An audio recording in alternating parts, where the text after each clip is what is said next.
Hello, everyone. Welcome to tonight's meeting of the Community and Culture Committee.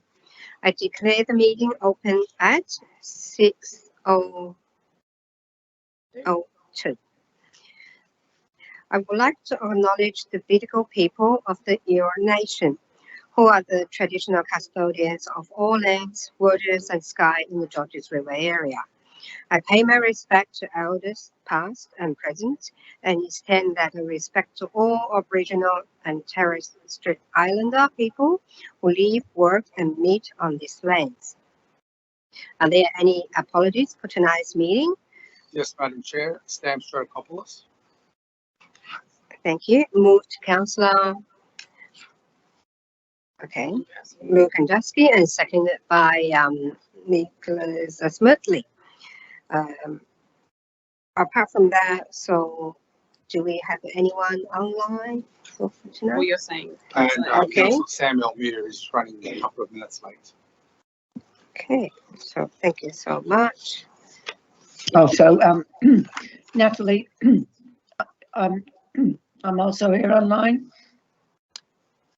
That's Councillor okay, Nat. Moore? We'll get to the All right. the audio visual Yeah, just in a second. If you can just take a vote. no problem. Thank you. Thanks. Okay, I'll take both. Thank you, Nat. So we So just all those in favour. get all in favor, say aye. Aye. Okay, we declare that carried. So, okay. So we just, as what I said just now, Councillor Moore has requested to attend the meeting via audio visual link. So can we please have a motion to accept the request to attend tonight's meeting remotely? Councillor, can I have something moved? Councillor, Deputy Mayor, Councillor Lansbury, and seconded by Madam Chair. Councillor Lukandowski. Thank you. Can I call for a vote? All in favor say aye. I declare it carried. So staff and public are reminded that this meeting is being recorded for minute-taking purposes and is also being broadcast live to the public on Council's website in accordance with Section 5 of Council's Code of Meeting Practice. The recording will be made available on Council's website. The order of business is as shown in the agenda, which has been made available. Staff and public are reminded that this meeting is open. Doors to the meeting room are to be left open unless the meeting moved into a closed, that means confidential session, according to Section 14 of the Code of Meeting Practice. Only if the meeting moves into a closed, confidential session will the public broadcasting of the meeting be suspended. Thank you. Council's Code of Meeting Practice prohibits the electronic recording of the meetings without the express permission of Council.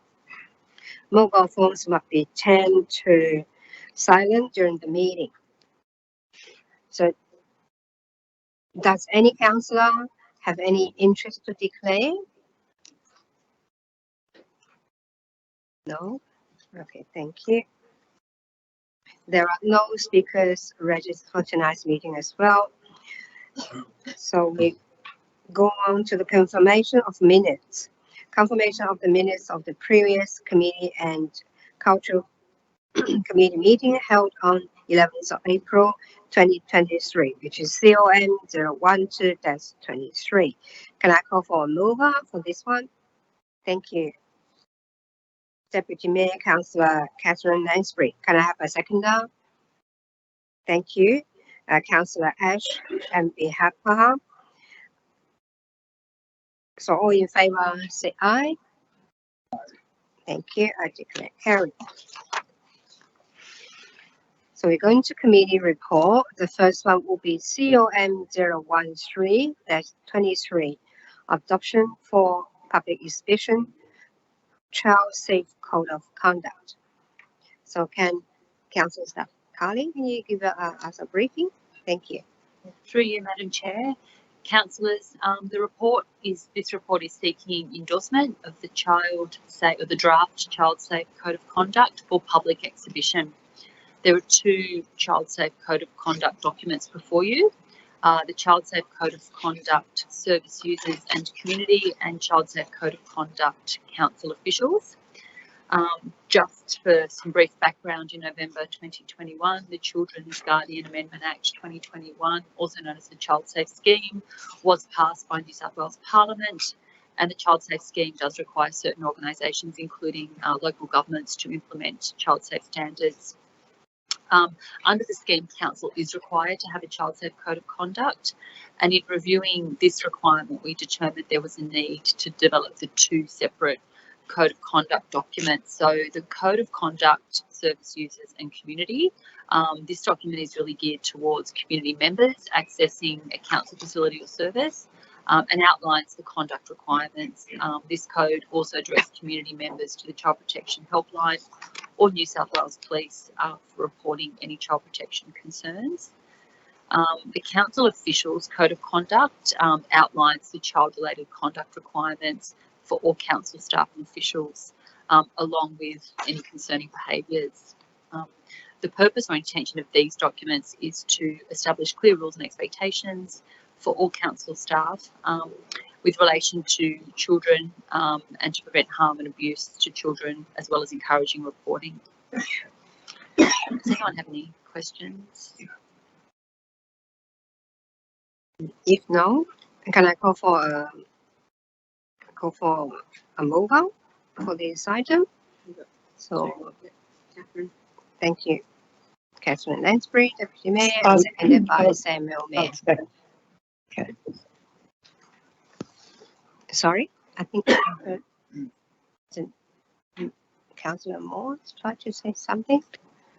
No. That's okay. I was just going to second that, but that's fine. Sam seconded it. That's good. Oh, thank you. Thank you. Thank you. So all in favour say aye. Thank you. I declare carried. So move on to the next one. COM 014-23. Minutes of the Georges River Sports Advisory Committee meeting held on Thursday, 27 April 2023. Can John give us some? It's through you, Madam Chair. For those of you who haven't met yet, my name's John Mears. I'm the Acting Manager, City Life. So the Sports Advisory Committee, at the meeting of Council on the 31st of October 22, the establishment of the Georges River Council Sports Advisory Committee was approved for consideration and dissemination of information to local, regional and state sporting bodies, as well as cross-code collaboration between local sporting bodies to achieve greater utilisation of facilities and fields and communication. Expressions of interest were circulated between the 24th of January 23 to the 19th of February 23 to sporting organisations operating within the LGA with the purpose of participating in Council Sports Advisory Committee. 15 applications were received and assessed, of which 13 were approved by the General Manager. The first meeting of the Sports Advisory Committee was held on Thursday, 27 April, with the following matters being discussed. The endorsement of the Sports Advisory Committee terms of reference. There was a Child Safe in Sports presentation by the New South Wales Office of the Children's Guardian. There was a presentation on sporting infrastructure projects within Council's Capital Works program. There was a presentation on our premium sports field with status updates and maintenance schedule. There was a presentation on the upcoming leases and licences for our sporting amenities. Presentation on the natural turf sports fields and synthetic fields with status updates and maintenance schedules. And a presentation on the key findings of our open space recreation and community facilities strategy 2019 to 2036. Of these, all 7 were unanimously accepted by the committee. Have we got any questions? If not, can I? Just before we get a mover and seconder, thanks, John.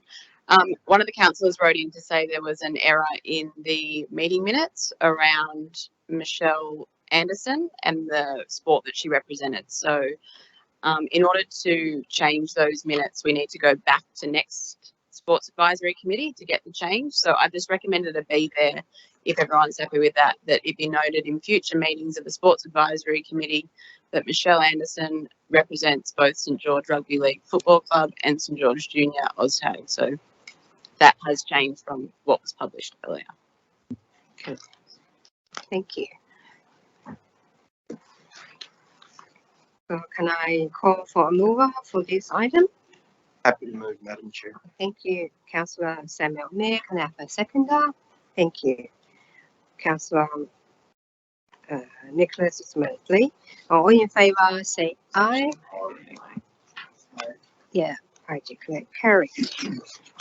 So now we're going to COM 0115-23, Georges River Council Community Grants Program 2022 to 2023, round 2.